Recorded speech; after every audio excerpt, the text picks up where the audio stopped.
Hello everyone, it's me Teacher Sheng. Sa mga nagtatanong tungkol sa ESL companies na nabanggit ko sa previous videos ko, hindi na po ako nagtuturo online ngayon. Nandito na po ako ngayon sa Vietnam at dito na ako nagtuturo bilang ESL teacher. Para sa mga interesado pa rin mag-apply sa online teaching, go lang po kayo. Subukan ninyong mag-inquire sa iba't ibang ESL platforms. Marami pa rin opportunities lalo na kung may experience na kayo. So ito na nga ang current work ko dito sa Vietnam. May mga students ako na edad 5 to 6 years old at meron din akong klase para sa mga teenagers. Ang bawat klase ay tumatagal ng 1 hour and 30 minutes. Kaya kailangan talaga ng kaunting preparation para maging interactive at engaging lalo na sa mga bata.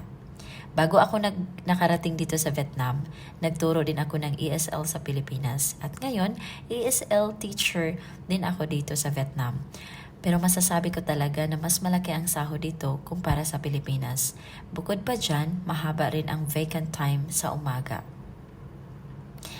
Ang klase ko usually nagsisimula sa 5:45 p.m. hanggang 8:45 p.m. sa weekdays. Sa weekends naman, may klase ako sa umaga pero may vacant time naman.